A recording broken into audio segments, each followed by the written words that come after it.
Welcome back inside the Veterans Memorial Arena on this Friday night as the Binghamton Senators, a big East Division match as they're still alive for a playoff spot, taking on the Wilkes-Barre Scranton Penguins here. And happy to have as my second intermission guest, centerman Josh Hennessy. And Josh, 25-year-old, fifth-year pro, didn't spend that whole time with the Ottawa Senators and Binghamton Senators organization, but it seems like time has flown by. Can you talk about life in general since coming out of the Quebec Major Junior League and how 5 years seems to have gone by a snap like that? Of course, I'm a little bit older than you, so time flies by a little bit quicker, but I'm sure it seemed like just yesterday you were still skating junior hockey north of the border. It sure does. It's incredible how fast it's gone by. I was talking to a guy about, one guy that we both played against in junior, and how old he was now, and then he was a captain somewhere, and I figured out that was 9 years ago. It was my first year in Major Junior when I left home, so it's flown by for sure. And along with that, we interview hockey players, and people kind of sometimes pigeonhole that and think all they have is life on that 200 by 85-foot sheet of ice. But here in Binghamton, a young family, one child and another one on the way. Talk about kind of combining those aspects, and obviously a teammate also experiencing that over the past couple of weekends with Drew Bannister welcoming his first child into the world. So it's a little bit of a balancing act for both a professional like yourself on and off the ice. Yeah, well, you certainly grow personally as your career goes on too. Like you said, we all have lives off of the ice. I've spent 4 good years here in Binghamton. Obviously started a young family during my time here, and everything's going very well.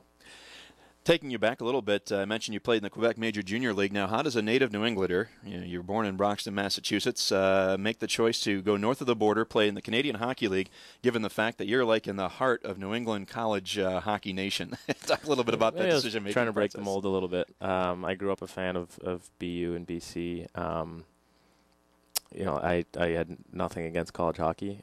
My personal situation at the time was I was 16 years old, and I would have had to have waited at least 2, if not 3 more years before I could have played at that level in college hockey. And really, with my family, we just decided that Major Junior at that particular time was the highest level that I could find to play at. And it was important years of my development, and I don't regret it. I had a great experience up there. One of the scary things for me would be going not only into a new situation, you're going to a country, even though it borders the United States, but not only are you going to the Quebec Major Junior Hockey League, you're going into Quebec. And for those that don't know, they don't really take too kindly, I don't think, to Americans or those that don't speak their language. Talk about some of those hurdles you had to overcome. I think hockey might be their universal language. Well, that's a good thing for you. So as soon as you start scoring goals, they become more on your side. But honestly, I never felt any of that. I had heard some people were maybe apprehensive for me in my going up there when I was young. But I was welcomed immediately. I was able to learn the language pretty quickly, which obviously helped. I think they appreciated that. And like I said, hockey's their religion and language in that part of Canada especially. So. Doing okay on the ice helped for sure. And you talk about on the ice, and again, kind of taking the focus off of what you do and playing the game once you lace the skates off. Junior teams, they expect you to get involved in the community as well as you do down here in the American Hockey League with a lot of things that involve the local schools. Was that kind of the norm when you talk junior hockey there? A little bit of that anyways, because obviously... a lot of that, yeah. I played in Quebec City, where at the time, my rookie year, the Citadels were there. They were Montreal's farm team. There was an American League team. But for my last 3 years, we were the only game in town, so to speak. We had a huge, loyal fan base, and we were pretty recognizable in the community. And the team did a good job of exposing us to a lot of things and showing us kind of how to make small differences in the community. We spent a lot of time at elementary schools and high schools, and so I definitely got a taste of that. And it's kind of, I got a taste of what it's like to be a pro athlete, off the ice before I actually turned pro. So. Well, really, it makes a young man grow up in a big hurry, but there's also a lot of foundational things that go into that, and certainly a lot of positives as well. Taking a look at the professional side of your career, production has been pretty consistent throughout your first 5 seasons, including this one. Right now, a career best 29 goals, and with one more point, you'll match a personal best that you had in your first season back in 02-03 with the Cleveland Barons in the AHL. Talk about your take on your first 5 years pro and where you'd like to see things go in the future as far as Josh Hennessy and what you're able to do on the ice. Well, I believe I can play in the NHL. I think you have to believe that, or you never will.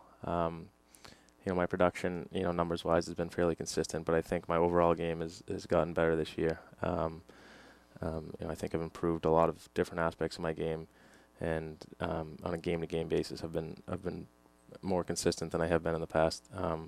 So I hope people will recognize that, and it'll help me going forward. You've been one of the driving forces here late in the season as Binghamton trying to make a push for that final playoff spot in the Eastern Conference, and the numbers are a little bit tough right now, and certainly a critical weekend for Binghamton with Wilkes-Barre in town tonight and Norfolk tomorrow. But points in 10 of your last 12 games, and this team having won 10 out of their last 15, predominantly on the road. That's been one of the more stranger aspects of it as well. But talk about this late season push and how the guys have really drawn together.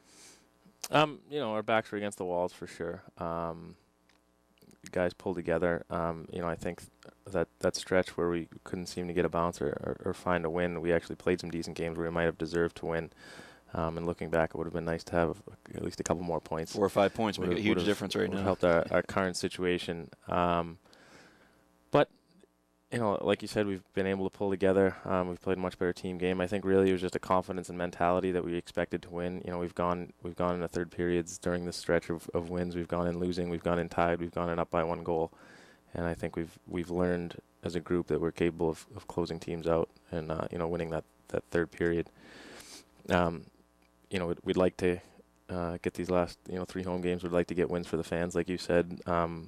Most of these wins have been predominantly on the road, which I'm sure our fans would appreciate seeing some of that here. So we're going to try to do that. All right, Josh. Well, thanks for this, and good luck the rest of the way. Thank you very much. Josh Hennessy, my second intermission guest here tonight. Stay with us. Much more coming up on tonight's telecast here on the Senators Hockey Network.